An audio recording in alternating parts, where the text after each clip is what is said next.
Hey YouTube, got another knife review for you today. This is a new budget Kershaw folder. This is the Kershaw Brawler. Right, the price tag on this, very low, $25.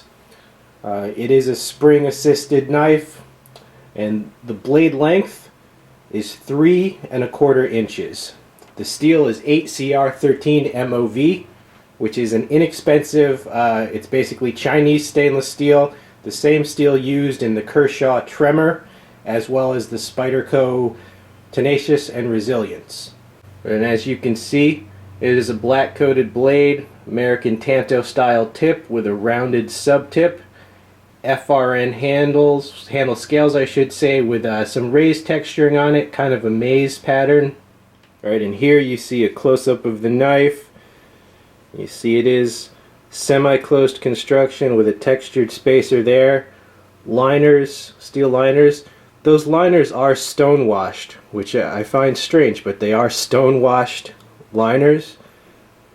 Right, and you see the opening facility. It's an index flipper there. Pocket clip comes positioned for right side tip down carry. Can be switched to tip up carry right side and left side as well. So it's a 4-position pocket clip. See how it opens. Right there you saw it opens, very easily with the index flipper combined with the spring assist. And you see the black finish on the blade. It is a very shallow partial hollow grind on this. You see the rounded sub tip right there. And the finish, it's a nice uniform finish. Kai is the company that owns Kershaw. And you see there is a textured little thumb ramp right there. And you see the contour of the handle. It's to fit your palm. There is no lanyard hole on this. And you see it is a liner lock mechanism with fairly thick liners. The lockup is solid. There's no blade play in any direction. And all in all, it's a smooth and handy little folder, especially, if you like the Tantos. If you want a Tanto and you like the black blades and you want something that's small and handy, kind of a beater EDC, then, you definitely would like this knife. Alright, so there you have it, the new Kershaw Brawler.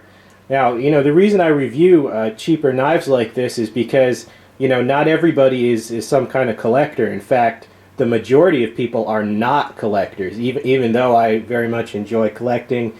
I try and bring you stuff that you can use, beater knives, just a wide variety. Now, do I recommend this knife? Me personally, I wouldn't recommend it, but I would not buy it either. The reason I say that is because there are a few Kershaws, actually, other Kershaws, that I just like a little better. Alright, here's the Kershaw Nerve that I've already reviewed. And, me personally, I like the Nerve a little better. It's slightly cheaper than the Brawler, and I just prefer this blade shape a little more. And the handle with the G10, it definitely has a much more solid feel than the Brawler. Just more solid construction. I like the G10 better. And also, it feels like it gives me a better grip because you see how it's slightly terraced, basically.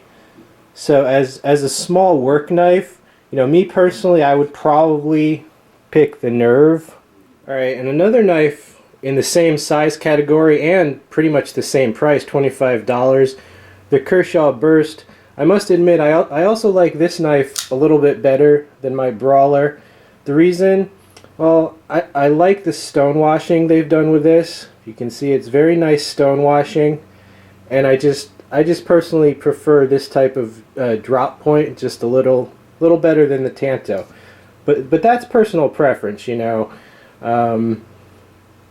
guess I would say if you are a big fan of the black blades and the Tanto tip design, then you're definitely going to like the Brawler, and by all means go ahead and get it. It's cheap, affordable, and you're probably going to get enough use out of it, more than enough use out of it to justify $25. Alright, so there you have it, the Kershaw Brawler. You got a closer look.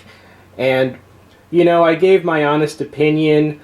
Kershaw has been really good about hooking people up with very affordable work knives of all sizes, from the Tremor down to these 3¼ inch type size blades. And, you know, the biggest competition to the Brawler is that there's other Kershaws that are really good.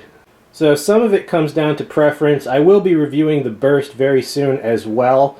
But I guess I would say, no matter who you are, at least one of these three would probably make you very happy, especially in the $20 to $25 range. They're all just high value knives. I hope you've enjoyed this knife review. Stay tuned for many more, and I am out of here, dudes.